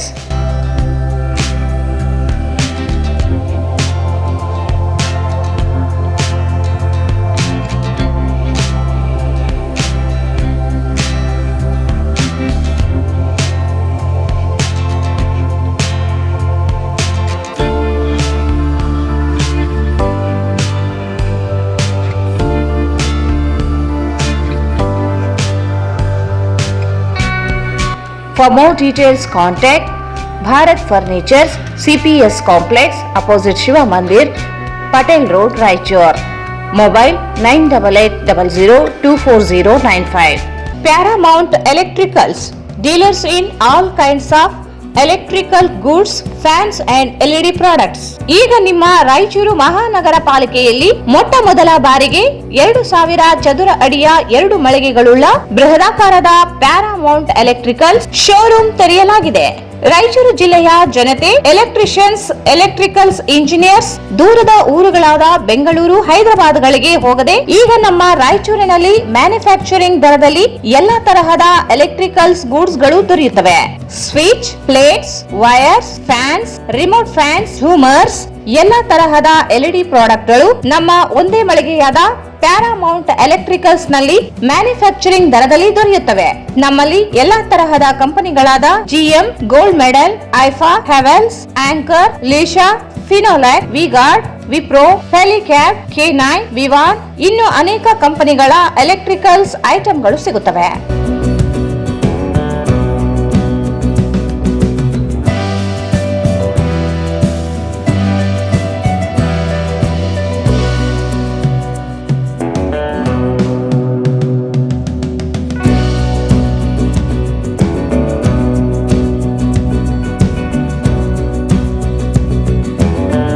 ಸಂಪರ್ಕಿಸಿ Paramount electricals, dealers in all kinds of electricals goods, fans and LED products, near Mahaveer Chowk, Loharwadi, MG road, Raichur. Mobile 8861382770. ಮತ್ತೊಮ್ಮೆ ವಾರ್ತೆಗಳಿಗೆ ಸ್ವಾಗತ. ಗಣೇಶೋತ್ಸವದ ಅಂಗವಾಗಿ ಗಣೇಶ ಮೂರ್ತಿಗಳನ್ನು ವಿಸರ್ಜನೆ ಮಾಡುವ ಖಾಸ್ಬಾವಿ ಸ್ವಚ್ಛತೆ ಕಾರ್ಯ ಆರಂಭವಾಗಿದ್ದು, ಸ್ಥಳಕ್ಕೆ ಮಹಾನಗರ ಪಾಲಿಕೆಯ ಮಹಾಪೌರರಾದ ನರಸಮ್ಮ ನರಸಿಂಹಲು ಹಾಗೂ ರಾಜ್ಯ ಕಾಂಗ್ರೆಸ್ ಯುವ ಮುಖಂಡ ರವಿ ಬೋಸರಾಜ್ ಅವರು ಆಗಮಿಸಿ ಸ್ವಚ್ಛತಾ ಕಾರ್ಯವನ್ನು ವೀಕ್ಷಿಸಿದರು. ಗಣೇಶೋತ್ಸವದ ಅಂಗವಾಗಿ ಗಣೇಶ ಮೂರ್ತಿಗಳನ್ನು ವಿಸರ್ಜನೆ ಮಾಡುವ ಖಾಸಬಾವಿ ಸ್ವಚ್ಛತೆ ಕಾರ್ಯ ಆರಂಭವಾಗಿದ್ದು, ಸ್ಥಳಕ್ಕೆ ಮಹಾನಗರ ಪಾಲಿಕೆಯ ಮಹಾಪೌರರಾದ ನರಸಮ್ಮ ನರಸಿಂಹಲು ಹಾಗೂ ರಾಜ್ಯ ಕಾಂಗ್ರೆಸ್ ಯುವ ಮುಖಂಡ ರವಿ ಬೋಸರಾಜ್ ಆಗಮಿಸಿ ಸ್ವಚ್ಛತಾ ಕಾರ್ಯವನ್ನು ವೀಕ್ಷಿಸಿದರು. ಆಗಸ್ಟ್ 27ಕ್ಕೆ ಗಣೇಶ ಮೂರ್ತಿಗಳು ಪ್ರತಿಷ್ಠಾಪನೆಗೊಳ್ಳಲಿದ್ದು, 3 ದಿನ, 5 ದಿನ ಹಾಗೂ ಹೆಚ್ಚಾಗಿ 9 ದಿನದ ಗಣೇಶ ಮೂರ್ತಿಗಳನ್ನು ಖಾಸ್ಬಾವಿಯಲ್ಲಿ ವಿಸರ್ಜನೆ ಮಾಡುವುದರಿಂದ ಖಾಸ್ಬಾವಿಯಲ್ಲಿರುವ ಹೂಳು ಮತ್ತು ಹಳೆಯ ಅವಶೇಷಗಳನ್ನು ಹೊರತೆಗೆದು ಬಾವಿಯನ್ನು ಸ್ವಚ್ಛಗೊಳಿಸಲಾಯಿತು. ಖಾಸ್ಬಾವಿಯಲ್ಲಿನ ಹೂಳು ಮತ್ತು ಕಸವನ್ನು ಸರಿಯಾದ ರೀತಿಯಲ್ಲಿ ಮತ್ತು ಪೂರ್ಣ ಪ್ರಮಾಣದಲ್ಲಿ ಸ್ವಚ್ಛಗೊಳಿಸಬೇಕು. ಜೊತೆಗೆ ಖಾಸ್ಬಾವಿ ಸುತ್ತಲೂ ಸಾರ್ವಜನಿಕರ ಹಿತದೃಷ್ಟಿಯಿಂದ ಸುರಕ್ಷಿತ ಗ್ರಿಲ್ ವ್ಯವಸ್ಥೆ ಮಾಡಬೇಕು. ಬಾವಿಯ ಹತ್ತಿರ ಪೊಲೀಸ್ ಸಹಾಯ ಕೌಂಟರ್, ಮಾಹಿತಿ ಕೇಂದ್ರ, ಪೊಲೀಸ್ ಬಂದೋಬಸ್ತ್ ಸೇರಿದಂತೆ ಇತರೆ ಸೌಲಭ್ಯಗಳನ್ನು ಒದಗಿಸಲು ಸೂಚನೆ ನೀಡಲಾಯಿತು.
ಈ ಸಂದರ್ಭದಲ್ಲಿ ಪ್ರಮುಖರಾದ ಮೊಹಮ್ಮದ್ ಶಾಲಂ, ತಿಮ್ಮಾರೆಡ್ಡಿ ಸೇರಿದಂತೆ ಅನೇಕರು ಉಪಸ್ಥಿತರಿದ್ದರು.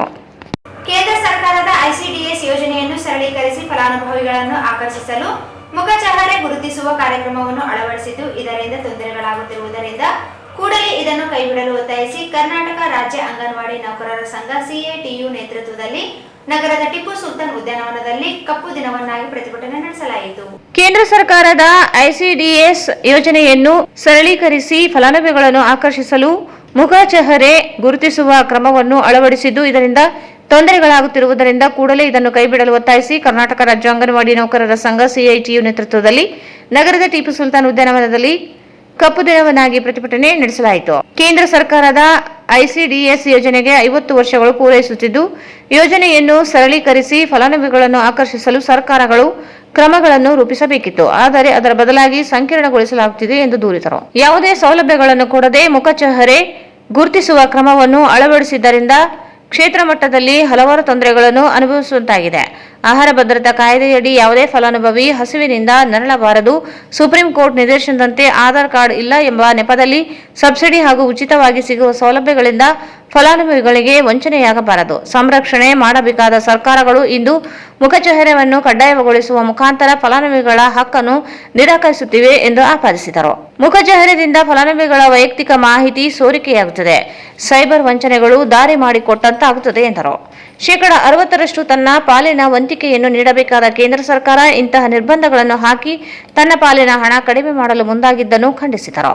ಚಟುವಟಿಕೆ ಆಧಾರದಲ್ಲಿ ಹಣ ಬಿಡುಗಡೆ ಮಾಡುವ ವಿಧಾನಗಳು ಮತ್ತು ಭಾರತದಲ್ಲಿ ICDS ಫಲಾನುಭವಿಗಳನ್ನು ಕಡಿಮೆ ತೋರಿಸಿ ಹಣ ಕಡಿತ ಮಾಡುವ ಯೋಜನೆ ಇದಾಗಿದೆ ಎಂದು ಆಪಾದಿಸಿದರು. ಕೂಡಲೇ ಇದನ್ನು ರದ್ದು ಮಾಡಿ ICDS ಯೋಜನೆಯನ್ನು ಖಾಯಂ ಮಾಡಬೇಕು. ಗುಜರಾತ್ ಹೈಕೋರ್ಟ್ ತೀರ್ಪಿನಂತೆ ಸಿ ಮತ್ತು ಡಿ ಗುಂಪಿನ ನೌಕರರೆಂದು ಪರಿಗಣಿಸಬೇಕು. 2018ರಿಂದ ಅನ್ವಯವಾಗುವಂತೆ ವೇತನ ಹೆಚ್ಚಿಸಿ ಫಲಾನುಭವಿಗಳ ಘಟಕ ವೆಚ್ಚ ಹೆಚ್ಚಿಸಬೇಕು ಎಂದು ಒತ್ತಾಯಿಸಿದರು.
ಈ ಸಂದರ್ಭದಲ್ಲಿ ಜಿಲ್ಲಾಧ್ಯಕ್ಷೆ H. ಪದ್ಮಾ, ಕಾರ್ಯದರ್ಶಿ ನರ್ಮದಾ, ಖಜಾಂಚಿ ಗಂಗಮ್ಮ, ಶಾಂತ, ರಾಘಮ್ಮ, ಶರಣಮ್ಮ, ಸುನೀತಾ, ಶಾರದಾ, ಶಾಂತಮ್ಮ, ಮಲ್ಲಮ್ಮ, ಗೋಕ್ರಮ್ಮ, ಚಂದ್ರಮ್ಮ, ಇಂದ್ರಮ್ಮ, ಅಸ್ಮಿ, ರೆಹಮತ್, ಗೌರಮ್ಮ, ವೆಂಕಟಮ್ಮ, ಸಾವಿತ್ರಿ, ಮಮತಾ, ಕೆ. ವಿಜಯ, ನಾಗರತ್ನ, DS ಶರಣಬಸವ, KG ವೀರೇಶ್ ಸೇರಿದಂತೆ ಅನೇಕರಿದ್ದರು. ವಾಸವಿ ವನಿತಾ ಸೇವಾ ಸಮಿತಿ ರಾಯಚೂರು ಶ್ರಾವಣ ಮಾಸ ಗುರು ಪುಷ್ಯ ನಕ್ಷತ್ರ ಪ್ರಯುಕ್ತ ಸಾಮೂಹಿಕ ಲಕ್ಷ್ಮೀನಾರಾಯಣ ಪೂಜೆ ಶ್ರೀ ರಾಘವೇಂದ್ರ ಕಲ್ಯಾಣ ಮಂಟಪದಲ್ಲಿ ಆಯೋಜಿಸಲಾಗಿತ್ತು. ವಾಸವಿ ವನಿತಾ ಸೇವಾ ಸಮಿತಿ ರಾಯಚೂರು ವತಿಯಿಂದ ಶ್ರಾವಣ ಮಾಸದ ಅಂಗವಾಗಿ ಗುರುಪುಷ್ಯ ನಕ್ಷತ್ರ ಪ್ರಯುಕ್ತ ಸಾಮೂಹಿಕ ಲಕ್ಷ್ಮೀನಾರಾಯಣ ಪೂಜೆಯನ್ನು ಶ್ರೀ ರಾಘವೇಂದ್ರ ಕಲ್ಯಾಣ ಮಂಟಪದಲ್ಲಿ ಹಮ್ಮಿಕೊಳ್ಳಲಾಗಿತ್ತು. 108 ಮುತ್ತೈದೆಯರು ಲೋಕ ಕಲ್ಯಾಣಕ್ಕಾಗಿ ಈ ಪೂಜಾ ಕಾರ್ಯಕ್ರಮವನ್ನು ಹಮ್ಮಿಕೊಳ್ಳಲಾಗಿತ್ತು.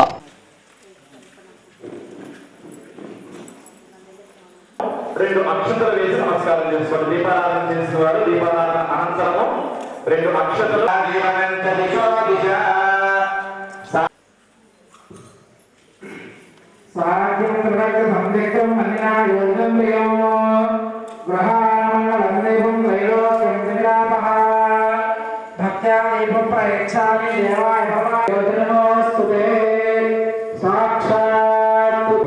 అలంకారం చేసి 2 పూలు నక్షత్రాలు వేసి ఆ దీపంతో మీ చేతులు తగలకుండా జాగ్రత్తగా మీ దగ్గర సంధ్యావందన శక్తి తెచ్చుకున్నారేమో. ఆ పంచపాత్ర నీళ్లున్నాయా?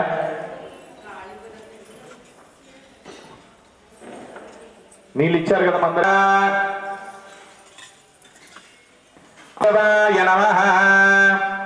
నారాయణాయ నమః. నమస్కారం చేసుకోండి. ఆ నమస్కారంలో మీరు చేసిన దీపం యొక్క జ్యోతి నమస్కారం చేసుకోవాలంట. మనసులో మీరు చేసిన దీపం జ్యోతిని మంత్ర నమస్కారం చేసుకోవాలంటే ఆ స్వరూపాన్ని భగవంతునిగా మనం స్మరించుకోవాలంట, గుర్తుపెట్టుకోండి. కాబట్టి అందరూ కూడా చక్కగా మమ అనుకోండి. అంటే మా అనుకోమని చెప్పడం జరుగుతుంది. చక్కగా నమస్కారం చేసుకోండి. బ్రాహ్మణ గురుజన సన్నిధో అస్మిన్ వర్తమాన వ్యవహార పుష్యయోగా విశేషణ విశ్రామ శ్రీమాన్ శ్రీమదః గోత్రస్య అన్న వచ్చినటువంటి కూడా మొట్టమొదటిగా మీ యొక్క గోత్రం చెప్పుకోండి. అందరూ ఎవరి గోత్రం చక్కగా మనసులో చెప్పుకోండి. నామలగ్న వశాత్ జన్మ అనుజన్మ త్రిజన్మ సాంఘాతిక గ్రహ అరిష్ట సాయత్వం మమ భక్త సహ దీర్ఘ ఆయుష్యాభి సిద్ధ్యర్థం మమ ఆజన్మాంతం దీర్ఘ మహాకాళీ మంగళకర కార్య ಆಚರಣ ಸಿದ್ಧಿ ಅಪಮೃತ್ಯುದೋಷ ಪರಿಹಾರ್ಯ ಬ್ರಾಹ್ಮಣ ಸಹಾಯೇನ ವಿಶೇಷ ಹೋಮ ಪೂಜಾಕ್ಷ್ಯಂ ಮಹಾಲಕ್ಷ್ಮಿ ಹವನ ಪೂಜಾಕ್ಷ್ಯಂ ವಾಸವಿ ವನಿತಾ ಸೇವಾ ಸಮಿತಿಯಿಂದ ಶ್ರಾವಣ ಮಾಸ ಶುಕ್ರವಾರ ಗುರುವಾರದಲ್ಲಿ ವಿಶೇಷವಾಗಿ ಪುಷ್ಯ ಬಂದಿರೋ ಕಾರಣದಿಂದ ವಾಸವಿ ವನಿತಾ ಸೇವಾ ಸಮಿತಿಯಿಂದ ನಾವು ವಿಶೇಷವಾಗಿ ಲಕ್ಷ್ಮೀನಾರಾಯಣ ಪೂಜೆಯನ್ನು ಇಲ್ಲಿ ಹಮ್ಮಿಕೊಂಡಿದ್ದೇವೆ. 27 ವಸ್ತುಗಳಿಂದ ಲಕ್ಷ್ಮಿಗೆ ಅರ್ಚನೆಯನ್ನು ಮಾಡ್ತಾ ಇದ್ದೀವಿ ಮತ್ತು ನಾರಾಯಣ ಅರ್ಚನೆಯನ್ನು ಮಾಡ್ತಾ ಇದ್ದೀವಿ. ಈ ಪೂಜೆಗೆ 106 ಜನ ಪೂಜೆಗೆ ಸುಮಂಗಲಿಯರು ಇಟ್ಕೊಂಡಿದ್ದಾರೆ. ಮುಖ್ಯವಾಗಿ ಗಣಪತಿ ಪೂಜೆ, ಲಕ್ಷ್ಮೀನಾರಾಯಣ ಪೂಜೆ, ಅರ್ಚನೆ ಮತ್ತು ಲಕ್ಷ್ಮೀನಾರಾಯಣ ಹೋಮವನ್ನು ಇವತ್ತು ಹಮ್ಮಿಕೊಂಡಿದ್ದೇವೆ. ರಾಯಚೂರಿನ ವಾಸವಿ ಸೇವಾ ಸಮಿತಿಯವರು ಒಂದು ದೊಡ್ಡ ಪ್ರೋಗ್ರಾಮನ್ನು ಹಮ್ಮಿಕೊಂಡಿದ್ದಾರೆ. ಲಕ್ಷ್ಮೀನಾರಾಯಣ ಪೂಜೆಯನ್ನು ಹಮ್ಮಿಕೊಂಡಿದ್ದಾರೆ. 108 ಮಂದಿ ಹೆಣ್ಮಕ್ಕಳು ಒಂದೇ ಸಾಮೂಹಿಕವಾಗಿ ಪೂಜೆ ಮಾಡ್ತಾ ಇದ್ದಾರೆ. ಇದು ಲೋಕ ಕಲ್ಯಾಣಕ್ಕಾಗಿ ಮಾಡ್ತಾ ಇದ್ದಾರೆ. ಎಲ್ಲರಿಗೂ ಈ ಪೂಜೆಯು ನಮಸ್ಕಾರ. ವಾಸವಿ ವನಿತಾ ಸೇವಾ ಸಮಿತಿಯಿಂದ 18 ವರ್ಷಗಳಿಂದ ಪೂಜೆಯನ್ನು ಮಾಡ್ಕೊಂಡು ಬಂದಿದ್ದಾರೆ. ಶ್ರಾವಣ ಮಾಸದಲ್ಲಿ ಈ ಶ್ರಾವಣ ಮಾಸ ಅತಿ ಶ್ರೇಷ್ಠವಾಗಿರುವ ಕಾರಣ 108 ಪೂಜೆಗಳನ್ನು ಲೋಕ ಕಲ್ಯಾಣ 108 ಜನರು ಪೂಜೆಯನ್ನು ಮಾಡ್ತಾ ಇದ್ದಾರೆ. ಲೋಕ ಕಲ್ಯಾಣಕ್ಕಾಗಿ ಎಲ್ಲರಿಗೂ ಶುಭವಾಗಲಿ. ಈ ಸಂದರ್ಭದಲ್ಲಿ ಎಂಆರ್ ಅಂಜಲಿ ಶ್ರೀನಿವಾಸ್ ಕಾರ್ಯದರ್ಶಿ, ಚಾಗಿ ನಿರ್ಮಲಾ ಆನಂದ್ ಖಜಾಂಚಿ, Illuru Ruparaju vice president, MR Shaila joint secretary, KH Jayashree, Chigurambatla Shweta, ಕಾರ್ಯಕಾರಿ ಮಂಡಳಿ ಮತ್ತು ಸದಸ್ಯರು ಉಪಸ್ಥಿತರಿದ್ದರು. ಜಿಲ್ಲೆಯಲ್ಲಿ ಒಂದೇ ದಿನದಲ್ಲಿ 2 ನವಜಾತ ಗಂಡು ಶಿಶುಗಳು ಪತ್ತೆಯಾಗಿರುವ ಘಟನೆ ತಡವಾಗಿ ಬೆಳಕಿಗೆ ಬಂದಿದೆ. ಜಿಲ್ಲೆಯಲ್ಲಿ ಒಂದೇ ದಿನದಲ್ಲಿ 2 ನವಜಾತ ಗಂಡು ಶಿಶುಗಳು ಪತ್ತೆಯಾಗಿರುವ ಘಟನೆ ತಡವಾಗಿ ಬೆಳಕಿಗೆ ಬಂದಿದೆ. ತಾಲೂಕಿನ ಕಲಮಾಲ ಸಮೀಪದ ರಸ್ತೆ ಬದಿಯ ಜಾಲಿಗಿಡದಲ್ಲಿ ಮಂಗಳವಾರ ಗಂಡು ಶಿಶು ಪತ್ತೆಯಾಗಿದ್ದು, ಬುಧವಾರದಂದು ಮಾನ್ವಿಪಟ್ಟಣದ 19ನೇ ವಾರ್ಡಿನ ಶ್ರೀ ಚೌಡೇಶ್ವರಿ ದೇವಸ್ಥಾನ ಸಮೀಪದ ಬಯಲು ಪ್ರದೇಶದಲ್ಲಿ ಗಂಡು ನವಜಾತ ಶಿಶು ಪತ್ತೆಯಾಗಿದೆ. ನವಜಾತ ಶಿಶು ಪತ್ತೆಯಾಗಿರುವ ಮಾಹಿತಿಯನ್ನು ಸ್ಥಳೀಯರು ಪುರಸಭೆ ಅಧಿಕಾರಿಗಳಿಗೆ ನೀಡಿದ್ದಾರೆ. ಪುರಸಭೆಯ ಆರೋಗ್ಯ ನಿರೀಕ್ಷಕ ಮಹೇಶ್ ಕುಮಾರ್ ನವಜಾತ ಶಿಶುವನ್ನು ಪಟ್ಟಣದ ತಾಯಿ ಮತ್ತು ಮಕ್ಕಳ ಆಸ್ಪತ್ರೆಗೆ ದಾಖಲಿಸಿದ್ದು, ಮಗು ಮೃತಪಟ್ಟಿರುವುದಾಗಿ ತಿಳಿದು ಬಂದಿದೆ. ಮೊದಲ ದಿನ ದೊರೆತ ನವಜಾತ ಶಿಶು ಬದುಕುಳಿದಿದ್ದು ರಿಮ್ಸ್ನಲ್ಲಿ ಚಿಕಿತ್ಸೆ ಒದಗಿಸಲಾಗುತ್ತಿದೆ. ಮಾನ್ವಿ ಪೊಲೀಸರು ಶಿಶುವಿನ ಪಾಲಕರ ಪತ್ತೆಗಾಗಿ ತನಿಖೆ ಕೈಗೊಂಡಿದ್ದಾರೆ. ನಗರದ ಬಸವೇಶ್ವರ ವೃತ್ತದ ಸಮೀಪದಲ್ಲಿರುವ ಯೂನಿಯನ್ ಬ್ಯಾಂಕ್ನಲ್ಲಿ ಬೆಳಗಿನ ಜಾವ 5 ಗಂಟೆ ಸುಮಾರಿಗೆ ಶಾರ್ಟ್ ಸರ್ಕ್ಯೂಟ್ನಿಂದ ಬೆಂಕಿ ಕಾಣಿಸಿಕೊಂಡಿದೆ. ನಗರದ ಬಸವೇಶ್ವರ ವೃತ್ತದ ಸಮೀಪದಲ್ಲಿರುವ ಯೂನಿಯನ್ ಬ್ಯಾಂಕಿನಲ್ಲಿ ಬೆಳಗಿನ ಜಾವ 5 ಗಂಟೆ ಸುಮಾರಿಗೆ ಶಾರ್ಟ್ ಸರ್ಕ್ಯೂಟ್ನಿಂದ ಬೆಂಕಿ ಕಾಣಿಸಿಕೊಂಡಿದೆ. ಬ್ಯಾಂಕಿನಲ್ಲಿ ದಟ್ಟವಾದ ಹೊಗೆ ಆವರಿಸಿದ್ದನ್ನು ಕಂಡ ಸ್ಥಳೀಯರು ಅಗ್ನಿಶಾಮಕ ದಳ ಠಾಣೆಗೆ ಮಾಹಿತಿ ನೀಡಿದರು. ಸ್ಥಳಕ್ಕೆ ಆಗಮಿಸಿದ ಅಗ್ನಿಶಾಮಕ ದಳದ ಸಿಬ್ಬಂದಿಗಳು ಬೆಂಕಿ ನಂದಿಸುವ ಕಾರ್ಯ ನಡೆಸಿದರು.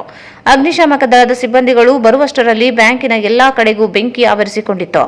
ಬ್ಯಾಂಕಿನಲ್ಲಿನ 2 ಎಸಿ ಸ್ಫೋಟಗೊಂಡಿದ್ದರಿಂದ ಫರ್ನಿಚರ್ಗಳು ಸುಟ್ಟು ಕರಕಲಾಗಿವೆ ಎಂದು ಹೇಳಲಾಗಿದ್ದು, ಅಗ್ನಿಶಾಮಕ ದಳ ಸಿಬ್ಬಂದಿಗಳು ಬ್ಯಾಂಕಿನಲ್ಲಿ ಬೆಂಕಿ ನಂದಿಸುವ ಕಾರ್ಯ ನಡೆಸಿದರು. ಈ ಸಂದರ್ಭದಲ್ಲಿ ಡಿಎಫ್ಒ ರವೀಂದ್ರ, ಅಗ್ನಿಶಾಮಕ ಠಾಣಾಧಿಕಾರಿ ರಾಜು, ಸಹಾಯಕ ಅಧಿಕಾರಿ ನರಸಪ್ಪ, ಸಿಬ್ಬಂದಿ ಡಿಕೆ ಶ್ರೀನಿವಾಸ್, ನಾಸೀರ್, ನರಸಿಂಹಲು, ದೇವರಾಜ್ ಇತರರು ಇದ್ದರು.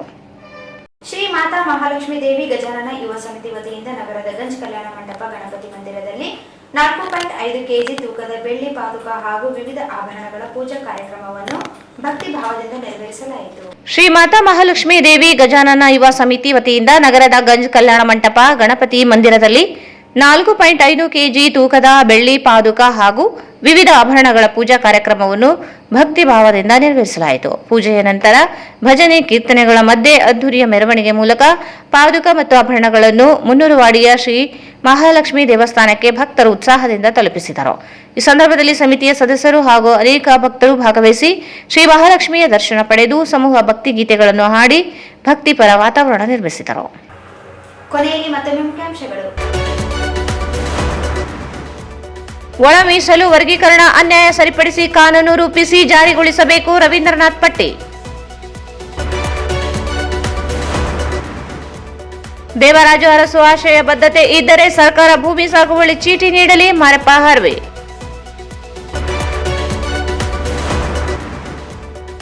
24ರಂದು ಛಲವಾದಿ ಮಹಾಸಭಾ ಮಹಿಳಾ ಜಿಲ್ಲಾ ಘಟಕದಿಂದ ಪ್ರತಿಭಾ ಪುರಸ್ಕಾರ ಅರ್ಚನಾ ಸುಂಕಾರಿ. ಆಗಸ್ಟ್ 22ರಿಂದ 31ರವರೆಗೆ ವೀರಶೈವ ಕಲ್ಯಾಣ ಮಂಟಪದಲ್ಲಿ ಸಾಬೂನು ಮೇಳ ಗಂಗಪ್ಪ. ಗಣೇಶೋತ್ಸವ ಹಿನ್ನೆಲೆಯಲ್ಲಿ ಖಾಸಬಾವಿ ಸ್ವಚ್ಛತಾ ಕಾರ್ಯ ಆರಂಭ, ಮಹಾಪೌರರ ಭೇಟಿ ಪರಿಶೀಲನೆ.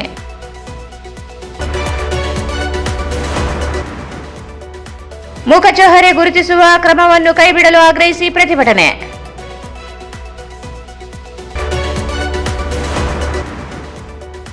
ಯೂನಿಯನ್ ಬ್ಯಾಂಕ್ನಲ್ಲಿ ಶಾರ್ಟ್ ಸರ್ಕ್ಯೂಟ್ನಿಂದ ಬೆಂಕಿ ಹೊತ್ತಿಕೊಂಡ ಘಟನೆ.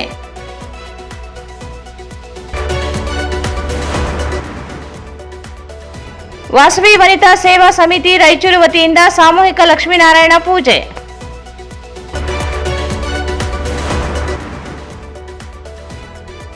ಒಂದೇ ದಿನ 2 ನವಜಾತ ಶಿಶು ಪತ್ತೆ.